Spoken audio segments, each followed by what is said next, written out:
Yo, my peoples, what's up? Welcome to the One Stop Co-op Shop. Jason here, and today I have a playthrough of Call to Adventure Epic Origins, the latest big box expansion for Call to Adventure, the second big box expansion. This project is crowdfunded. Go ahead and check out the show notes to a link to the crowdfunding page.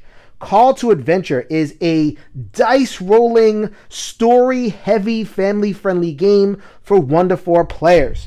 You have a character over here, and they have their barbarian scout I have laid out over here, but you can have all sorts of different layouts, motivations, origins, really laying into the character creation. You will, along your adventures, go through Act 1, Act 2, Act 3, acquiring cards, having adventures, building up your character. In the solo and cooperative mode, you will end the game by encountering the Adversary. This is the One Stop Co-op Shop, so I'll be doing a solo playthrough for you today. Epic Origins has re-engineered the solo and co-op from the basic game of Call to Adventure, so I will specify where the changes are as I go through the walkthrough. But before I do any of that, before I introduce Call to Adventure Epic Origins, I would like to introduce you to the One Stop Co-op Shop. We are your one stop for solo and cooperative games. We have our YouTube, which is where a lot of our content is, our previews of new crowdfunded games, hot releases, old favorites, lots of different playthroughs from Mike, Colin, and myself, and guests along the way. We have our podcast, which is twice a week, where we talk about all sorts of games, above the table conversations as well. That's twice a week. We're at 250 plus episodes as I record this video and counting. So much discussion of all your favorites. We have a streaming channel on YouTube for live plays. We also have our Discord, our community. It is a Patreon thing where you can contribute to the Patreon and be a part of our community at certain levels. But for most part, it is free. Come to the Discord, enjoy the conversation about all your favorite solo and cooperative games here with us at the One Stop Co-op Shop. So if you are already familiar with Call to Adventure, it's very much similar in terms of the Epic Origin play. I'll run through a basic setup and sample turn for anybody who hasn't played before. Okay, so your character is going to begin with certain stats. If you are a role-playing veteran, you will know strength and dexterity and constitution, all those similar things. Your origin card will give you 2 symbols, and you will take the symbols of those as these bones. These are the dice of the game. So you get that, you get your basic, and that is what you are going to roll as you attempt to conquer the different challenges ahead. The challenges will come out of this deck of cards over here on this row. This is Act 1 of your adventures, and then there's going to be an Act 2 or an Act 3 as we unlock those a little bit later. But all the cards basically work the same. You have 2 types of cards that you can interact with. One are traits. So as you build up your character, you can build up their traits. Like this one, Perceptive. And there are different traits that will improve your character, give you cards and bonuses. They're very easy. You just take them and you tuck them under your origin if you are in Act 1. In Act 2, they would go under your class, and in Act 3, they would go under your destiny. This would add dice to your pool. So then on a future turn, I would want to actually conquer one of the adventures, which in this case, banish a ghost. I would look at the side of the card to see what I would need in order to conquer the particular challenge. So in this particular case, it would be Perception, and I think that's Constitution. My Barbarian isn't very tough over here, but he's really perceptive. So I would grab 2 of these die, and then 3 basic die, and I'd feel really good about hitting the 3. Let's see what happens. I just hit it. That is 2, that is 1. And then I would have that success, and then I would acquire the card into my origin. If I wanted to, I could take the bottom path, which would be a much more difficult because it's +1 difficulty, but it would get me an extra symbol. Sometimes I want to take it to increase a certain stat, or if I want a symbol. These are good for a set collection at the end of the game. I think there's 6 different symbols, and the more you collect, the more points you will earn. So you always have 2 options when it comes to the adventure. So then I will take that, I put it here, and I am super perceptive. So then if I wanted to continue, because I can add up to 3 cards to my origin character before I moved on to Act 2. If I want to take on something a little bit more challenging, let's say I wanted to take on some sewer rats, I have a little bit of sneakiness over here, but I wanted to try to make myself a little bit, so that would be +1, so 4, which would not be very advantageous in terms of the odds. So I have an option. I could spend my experience points and I can get a dark rune. So then there are always successes on the dark rune. However, I definitely have a risk there. That worked out pretty good because I did not trigger the bad thing. But if I had rolled this, that would be 2 successes, but then I would gain corruption on the corruption track. So it's ordinarily not so bad kind of being in this area, but if I become too corrupt, then I start to get 0 points and eventually -4 points. That is not where I want to be. So there's definitely kind of a devil's bargain aspect to playing the dark runes. You notice that there are card symbols right here. So then if I'm on this area, then I would be able to play light cards, and I begin the game with 1 light card. As I dip into the dark side, then I will have access to cards like that. The character has been slightly reworked in Epic Origins. In the basic game, these were pretty straightforward. You would either add experience to doing something, or doing something would cost your experience, take it away. The class works slightly differently. As you gain experience, you can bank experience on the card, which would take it out of your scoring pool. Normally, experience would be worth 1 point, or you can put it on your card and fire up some powers. So in this case, the Barbarian, if you stored 2 experience, you would get +1 to every single, whatever that path is, red. I think that one is Constitution, actually, and the crown, the purple over here is Charisma. So then 2 stored over here, you would get a +1 attempt to there. 4 over here, you would get +1 to a strength. So if you had one that had both of these, now would do really good because they stack. And then storing 6 over here would get you another advanced power. Once you store experience there, it doesn't go away. So it's kind of a trade-off. Do you want to have these to spend on the different effects of the game, or do you want to store them and power up your class? Your ancestry, racial ancestry, works a little bit differently. Normally in the basic game, as I showed you, if you rolled this symbol, you would draw a hero or anti-hero card, or you would be able to fire off a power.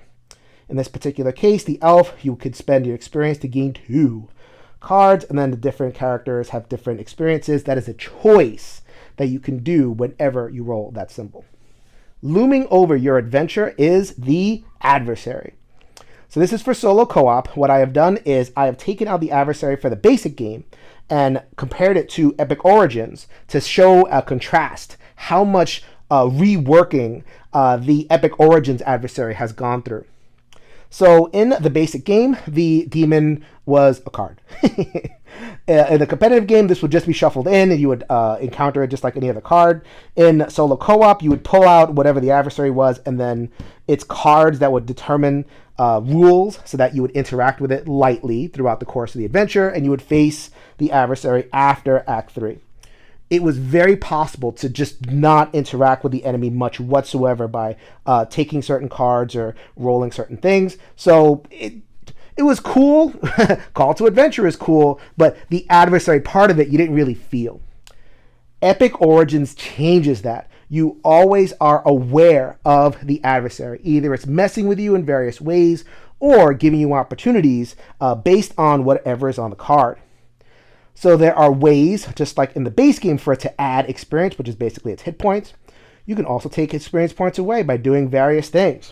And there are other adversaries that have different rules. You do different things, and you can interact with it in different ways throughout the course of the game, which is the key point. Also, you encounter this spawn of the beast, or it's kind of like a sub-boss, during Act 2.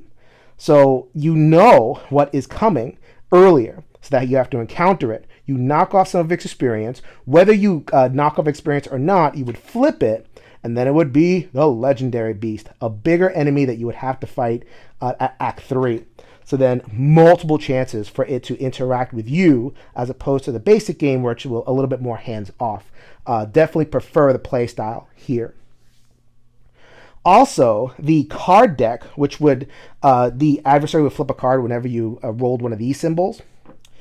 This would come from the basic deck, so it was just kind of cards that came out, and some of them were mean. Play this as another hero is attempting a challenge. They must choose another challenge or trait instead. Boo! Just random card pull that completely knocks off what you were trying to do. Very random. There's a couple of cards actually that act like that. Made for a little bit of a frustrating experience in terms of making the character that you really wanted to make. Here, it's been redesigned and re-engineered to be a lot friendlier to solo and co-op play. There is a separate deck with separate effects that will harry you as you continue to roll these symbols throughout the game. And also just the decks in general, especially the Dark Magic deck has been reworked to have a few more effects that are a little bit more direct, but not as mean and frustrating and taking away resources randomly, so to speak. So a much more stable experience, but I think a much more fun and forward-looking experience from Epic Origins. In Epic Origins, after you face that sub-boss, you would reveal your destiny, Dragon Lord, and then continue play going off of the third act cards. You would acquire 3 of them, encounter the bigger boss, and then you would hopefully win. If you don't wipe out all of its experience, either in solo or co-op, then you lose. But let's say you do because you're a hale and hearty adventurer, then you would add up your points. You would add up points off of here. Either the white or the black would get you some points. You would add up symbols, so if you were able to collect those symbols, other cards are going to offer you points as well. And whoever has the most points, even in cooperative, even though you share the victory on some level, whoever has the most points is the single winner of Call to Adventure Epic Origins. All right, so now I'm ready to play a game of Call to Adventure Epic Origins. Start the game getting dealt one of these. I got dealt the Celestial. So then I could gain a card when I roll the triangle, or choose one hero with Moon, Corruption, to get Uncorrupt. All right, so then that guided my choice. You'd get dealt 2 of these, and you pick one. So I picked a very divine. Anyone who knows me would not be surprised. So I am an Acolyte, which gave me a Wisdom and a Charisma bone. So those are over here. Once per turn, when I'm attempting one of those challenges, I can spend experience to reroll. I'm also a Cleric, so I'm an Acolyte who is aiming to become a Cleric. So as opposed to going a different way with my Acolyte, I'm going to accept my fate and become a holy person. So then I can devote experience to up some of these paths in Wisdom and Strength, and that happens to go with Ascended Deity. So normally in a multiplayer game, this would be face down, but I'm all by myself, so I get to know exactly, and so do you. So that actually dovetails nicely with these 2 symbols, because I get an extra point for each Wisdom and Strength, and I also get an extra point for each one of these symbols, the divine ones, and I already have 2. And I see a third one on the board, Question Your Faith. So that's the first one I'm going to go for, at least the bottom path, which is Pray for Guidance. But before I do that, let me introduce you to the enemy. It is the Spawn of the Beast. So then I would want to build up probably Strength. I could build up Dexterity as well, but Strength dovetails with what I'm doing. When a hero spends that to add a Dark Rune, I get to add health, basically, to this adversary, which I really want to avoid. I'm probably unavoidable because I do want to get Dark Runes. But when I journey, I did not explain in the overview. Our journey is when you spend an experience point to move along one of these things and loosen up the tableau. So I might want to do that every once in a while. And I have 1 card. I draw 1 card at the beginning of the game. Brilliant plan. Play before any hero attempts a challenge. Add an extra either intelligent or wisdom rune to the attempt.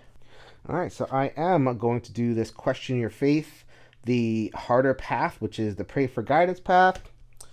I am going to devote 2 of my experience. I'm just going to stick them on Cleric, and I just forget about them. What that does is I get a automatic +1 to any wisdom path, which negates the +1 difficulty for a question your faith. And I think I'm going to do it. I'm going to use that. I'm going to spend that to get a dark rune. So then that would basically kind of guarantee success at that point. Well, I say that, but we'll see. But this gets actually added on to Spawn of the Beast. So then, according to this Reign of the Adversary card, it starts with 5 hit points experience for each player in the game. So now it has 6. So that is unfortunate there, but I wanted to try to get off on a good foot, get some stats going. All right, here we go. All right, so that is a success. It is also, I get to draw an adversary card, or I have to draw an adversary card, and I get to draw a hero card. So both of those things happen. So then from the adversary deck, it says, reveal this as the hero attempts to challenge. They may gain a moon to draw a extra card. So then that would take effect on this turn, and I don't want to do that. Actually, I changed my mind. I am going to do that because I can uncorrupt myself pretty easily. So I am going to absorb the curse, so I get an extra card. So then what I'm going to do is, since I rolled the triangle, I'm going to use that immediately. So then I would get that, and then I have a moon. So then I would just go back to regular over here. I could draw an extra card, but that's okay, because I'm drawing a card off of the cursed treasure. So kind of manipulating my way around a little bit. Divine Favor. Play this before any hero attempts a challenge. Add an extra wisdom or charisma. All right. Adding up those wisdom scores. So then my acolyte is going to pray to myself because I am the deity. He's an atheist. He's going to ascend himself. So he's going to pray to himself. Oh boy, that would mean that I would want to run a corruption type scam, but you know what? I'm going with the self is the highest deity of all, and it is just fine. Train as an officer, which is, or a military institute. You can train as an officer for some intelligence, or become a mercenary. I might want to do that mercenary one. Alright, second thing I'm going to do on my turn. Unfortunately, I'm a little bit specialized over here, and I don't like my options for cards or anything like that. So, I mean, I could go for sword, but I don't have any sword or any way to buff my sword. No good. So what I'm going to do is I'm going to try to play a game where I draw a few more cards. And that involves Foundling. So I am a character that comes from the streets. I don't know why I realized that midstream, but sure. Maybe someone came and told me, this person. So I get 3 points at the end of the game, and I also get to draw a card. And also, I get a sun over there, so that's cool. So then I'm going to go ahead and stick that right there. It doesn't get me a symbol, but it gets me a card. Song of Rest. Choose a hero who faces a challenge this turn. They gain moon or sun or experience. Ooh, I'm going to want that because I want some experience. Let's go. Okay. Party's Only Survivor, another path that offers a strength for surviving what looks like an ogre. And I get to defend my party if I wanted to go that way and get a valuable sword. Ugh, boy, not a lot to offer here. At this point, I would journey. Journey would be to spend an experience to chuck one of the cards. I don't have that. I don't have an experience. And my card layout, you can get these cards, the origins, that give you experience. You can get ones that cost experience. This one costs experience, so I'm not going to get a lot of experience this game unless I fail a challenge, which is not bad. If you fail a challenge, you do get an experience, and you can move on with your day. So why not? Let's do it. Party's Only Survivor. Let's make it happen. So then I'm going to choose the harder path, and we'll see how I do. Probably not that great. You know what? because it is mathematically impossible for me to get success off of the 3 basic bones, and I can't add to this. I can't add dark runes or nothing, so we are just going to roll and fail. There you go. I just rolled to see if I got a extra card or extra trigger of the adversary. I did not. So let's say I went for this card, since it was an impossible deal anyway. I'm going to chuck it. Doesn't really do anything for the game. It does, though. When a hero fails any challenge, it does add to the adversary. So that now I have to get rid of 7. So this is the reason why I got stuck. Because I put the 2 experience on cleric. Maybe I should have kept these and had a little bit more flexibility. But you know what? Choices. At least it makes sense why I am there. Okay. Studious, a trait. You may gain this only if you have a intelligence. No, thank you. So that's probably just going to sit there. I did face a challenge. I'm going to play Song of Rest, so I do get an experience. So I have 2 experience now because I failed the challenge and because I played my hero card. All right, so what I'm going to do is I'm going to spend 1. I'm going to journey. Journey gets rid of a hit point on the spawn of the beast because of the power here that says when a hero journeys, take away an experience. So apparently taking my sweet time. He gets a little bit restless and he hurts himself. I have no idea what this beast is doing. So he's down to 6 hit points. And I am going to get rid of Studious because I have no intention of following through on that. Here comes the next card. Fight off sewer rats. Sure. Okay. This is an easier path towards strength. So I think I'm going to do that. I am going to take advantage of the easier path. I am going to spend my next experience on a dark rune because I really want to get going. Actually, you know what? As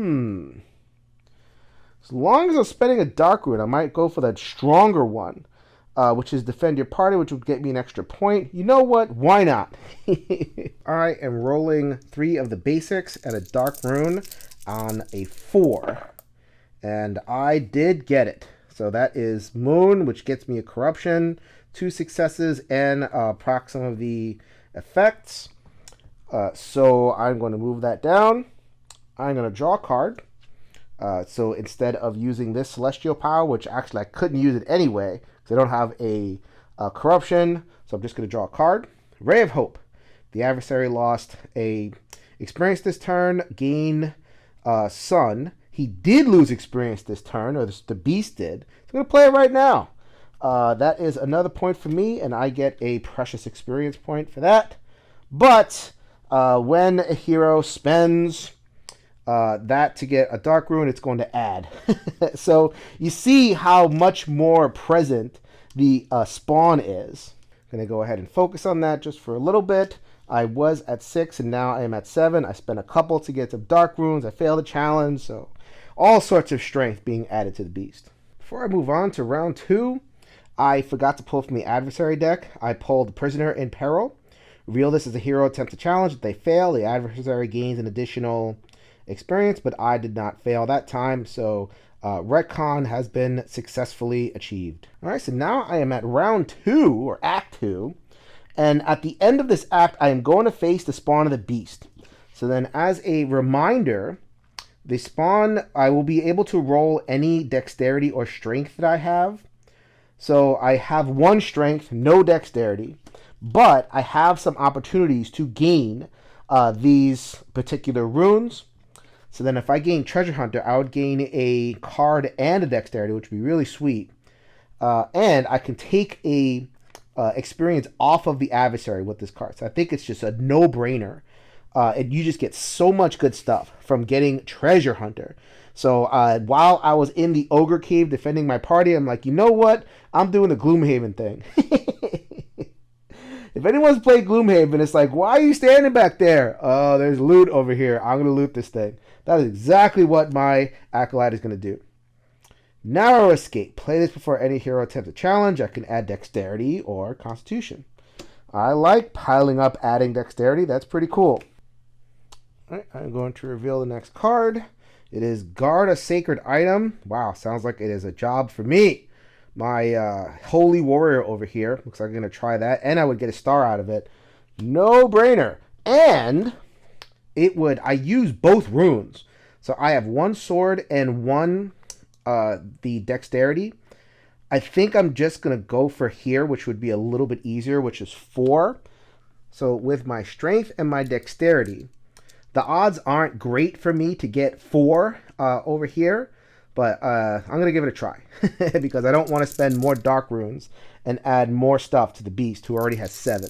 No thanks. All right, so I did get the 4.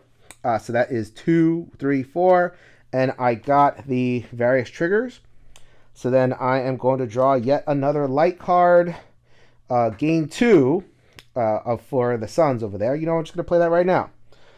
So I am going to go ahead and get maximum sunniness. Fantastic.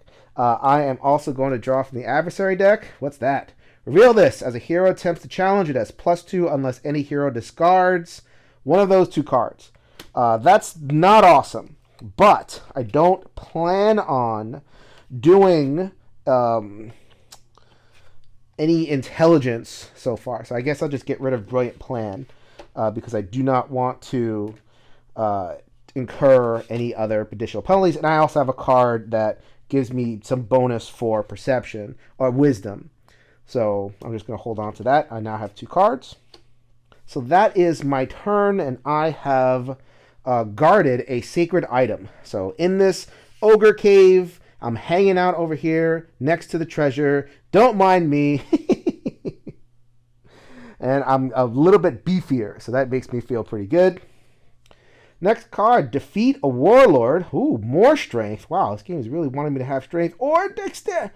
Wisdom. Woo! Leans right into my expertise. So I'm going over to a null encampment. So if you notice, in terms of, like, if you pay attention to the lore, like the thematic overlay of the game, the first act is very homey, guard a caravan or whatever, and the second act is usually kind of defeat bigger monsters, go further away from your town. Eventually the third act is going to have a bunch of bosses. You get your dragons, your golems and stuff. So it's just like subtle, but I appreciate how the art and the theming is progressive from turn to turn. So then here's my choice right here. I could go with getting a gladiator. This is a trait. It says when you gain this, gain the experience if I added one of those 2 last turn, which I did. However, this is again where the adversary really counts. You have to pay attention to it. So when a hero, actually here, I'm going to face it next. And then I get +2 to my attempt if my story includes at least 4 challenges. So I can't just get traits along the way. And I already have 2 traits. I have Treasure Hunter and Foundling. So if I took this, I would be at a disadvantage against the beast overall. So I have to go for something. And I think it's going to be this defeat a warlord. It is going to be at the higher value. More points. And the symbol, I can't use the dark card. So I'm just going to go for the bottom, which is 6. But I have 1, 2, 3, 4, 2 strength and 2 wisdom to roll. So I have some cards that can add some wisdom to this roll, but we're going to go for it. Save it for later, right? Oh yeah, that is beautiful. Didn't trigger anything bad. It's all good. Blew that challenge away. So then this is, I'm going to make peace with the warlords. Yes, sir. That is exactly my character. So I'm in an ogre cave, and I'm there. All of my party has left. They're at the inn. I'm there stuck guarding this thing. So then a warlord comes along and says, "Give me whatever the ogre's guarding." And I show them the wisdom of pacifism and peace, and therefore I can just move along, my friend, move along. So I'm not getting any experience from failure, but at least I'm getting the cards. And I do have the 1 experience here in case I need it. Unfortunately, I won't be able to build up this cleric very effectively, but that's just the game. That is the end of Act 2. Let us take on the Spawn of the Beast. That's 7 experience. So how it works is, because its strength is 6, I have to beat that 6, and then for each success achieved above the adversary's difficulty, then it loses some health. So this will not defeat the adversary. This is kind of like that mid, soften up the boss thing before I get to the final act.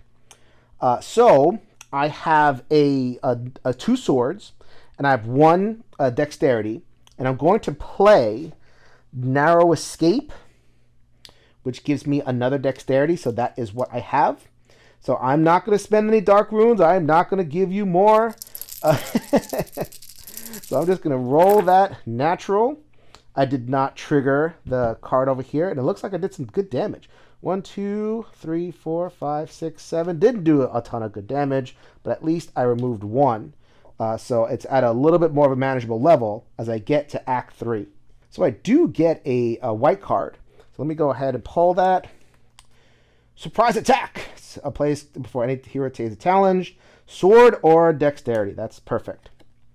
So now I flip over to the legendary beast. So then it is kind of the same thing. It's a little bit stronger. Here, you must spend, if I roll that gets in the way a little bit more. I must spend experience or get -1 on my attempt anytime I roll that. Boo! All right. But now the legendary beast is out for blood.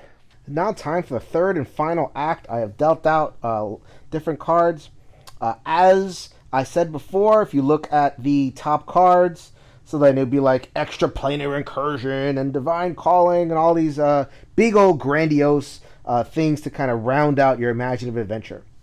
So you would think, right, that I am going for the Path of Light and that this would be a real gimme. However, getting this would not get me anything, anything of note. I already have 4 of these symbols right here, the divine symbol. So 1, 2, 3, 4. Any more would not. I mean, it would start another set, which would not really do me any good. And 4 points, that's great, but I know no symbol. So what I'm going to do is I am going to spend my last experience journeying. So then I'm going to get rid of that. And the other reason I wanted to do that was journeying gets rid of the legendary beast's health still. So then I definitely want to get that down and use any experience I get to get the journey and get the boss's hit points down. Ooh, Eldritch Knight. When you gain this, if you have played at least 2 cards, which I have, gain 2 experience points. Yes! You may return a card you have played to your hand. Oh, all sorts of good. So I am definitely going to acquire Eldritch Knight. That would be my 3rd sword. So I am now coming into my own, my little cleric who was afraid to leave the home before and who was stuck in an ogre cave for their midpoint adventure is now an ascended Eldritch Knight. You have earned your keep, buddy. So that gets me some extra symbols, and I do get 2 experience. And I get to take back one of my cards, which I've played 5, so that's pretty nice. I'm going to play that. Ray of Hope. If adversary lost experience this turn, gain Sun or another experience. That is going to be another experience. So now the adversary is down to 4 experience. So I have to beat 8 on the card, and I'm slowly whittling it down. I kind of like that. I like the little bit of interactivity there. The new card is Duel the Enemy General in a Decisive Battle, and that gets me my precious sword if I wanted it. Alright, I got 2 more turns left in the game. I can only journey once a turn, so I am definitely going to keep on journeying. I could, if I wanted to, add them to the Cleric card, my 2 experience.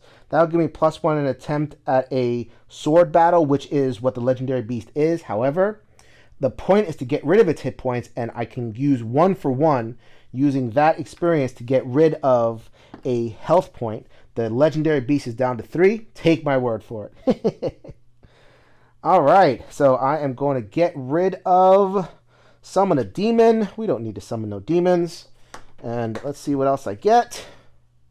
Return from Death. Okay, that's not bad, but the wrong symbols.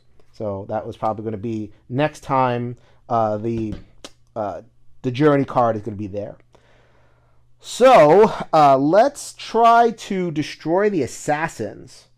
So it is only 1 symbol. Actually, you know what? I'm not going to do that. This one is technically harder. this walk the plains. However, I can use both of these symbols. I can use my 1 dexterity and my 2 wisdom. So then rolling some extra dice, even if it's harder, is probably going to work out for me. And I would get this precious symbol over here for the last boss. The other thing that I'm going to do is I'm going to play Divine Favor for another wisdom symbol. So if you ever acquire the 3rd symbol, you would get this special tile. This is automatically 2 successes. And then this one is no success, but you get to draw a card. So you have to just be careful about what you're rolling there. All right, so let's see what I get. Wow, holy moly, that is 2, 4, 6, 8. I hope I roll that against the boss. And no problem symbols either. Holy moly.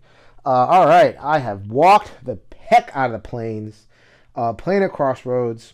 So now my Eldritch Knight has ascended with the ogre blood of power.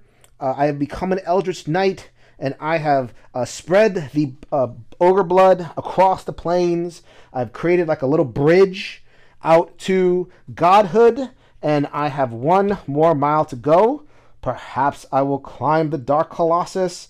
Ooh, I wonder if I could bring down the giant. All right, so as I said that I was going to do, I'm going to spend my last experience to journey. Get rid of this card, and that brings the legendary beast down to 1. So definitely making use of my my power over there, or at least the boss's weakness. Anyway, hitting him in the wherever you want. Dragon's Horde. Ooh, wow! I can roll my best stats over there. Steal some treasure, get some card, or get a symbol, which I don't care about. It looks like I'm going to get that one. That is definitely what's going to happen. I'm going to steal the Dragon Horde as I walk my Ogre Blood Bridge up to, wherever Valhalla. I have passed the lair of Tiamat, and Tiamat's Horde is open to me. Perhaps another adventurer has slain her, and I am going to see what I can do to get some treasure. So I only have 1 card to play, but it's not relevant in this battle. I'm going to save it for the legendary beast. Got plenty of bones. I got 3 swords and 2 dexterity. And this is going to be my 3rd dexterity, which will give me maximum dice to roll against the legendary beast. So see how I do. Okay, so did I fail? I might have failed. 1, 2, 3, 4, 5, 6. I was lulled into a false sense of security. No! Well, I do draw 2 cards, and I can play the cards immediately. So let's see what I draw. Well, I don't know what the order of operations is in terms of drawing the adversary stuff. So I'll just say that I am first. So then this is going to be the card that I draw. Play this as any hero attempts a sword or path. Add 2 to the attempt. Whew, that is happening. That is definitely happening because that will turn a failure into a success. I like that. But I also, I forgot about this. If I roll that, I will get -1 on the attempt. So the attempt was 7. I rolled 6. That would bring me down to a 5. But if I play this, that would bring me back up to 7, which would beat it. Oh my God! That was cool. Except, let's see what happens. Reveal this as a hero attempts challenge. It has +1. Oh my God. Pluses, minuses, pluses, minuses. So even if I played this, I would be 1 short unless I had some crazy reroll power. I do not. So unfortunately, Tiamat was not slain. She is alive. Brrr. Prompted to life by the beast. It knocks me back, unfortunately. So I end up failing and I get an experience as a consolation prize. But that would have been really cool to get my last dexterity symbol to go at the beast. Oh well. Queen's Chambers. Win the queen's favor or unseat the queen. The wrong stats all around. That is another candidate for nothing. Goodbye. Go ahead and journey you. So, and remove another hit point. That's what you did, beast. You just gave me more time to journey. And reduce your hit points. Good for you. Great Worm. So this is search for power or slay the dragon. Oh boy, that's a pretty interesting proposition over there.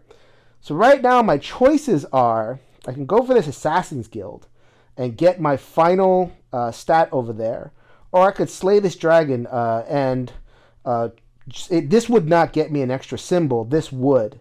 This is a weaker roll. So let me see if I can go after the assassins. Let's do that. Oh, wait a minute. Retcon. I was supposed to have drawn another card.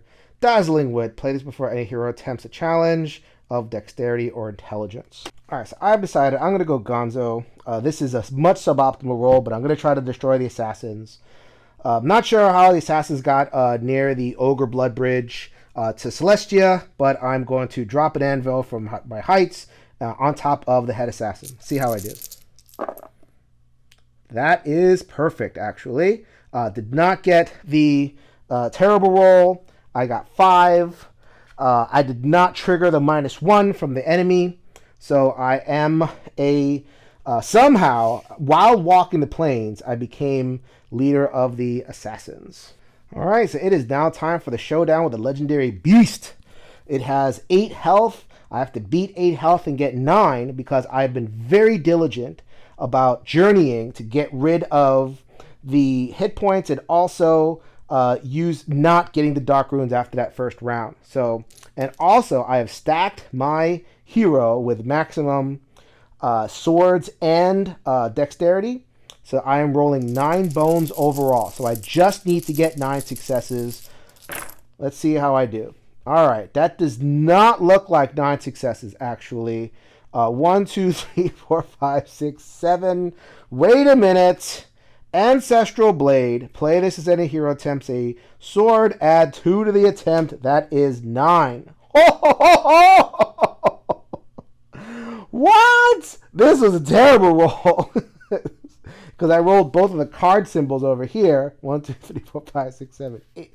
Yeah, that was special, but I won! Yes!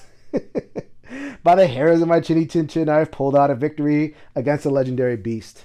And my celestial assassin cleric has ascended into full godhood. She is a deity unto herself on the back of lots of blood.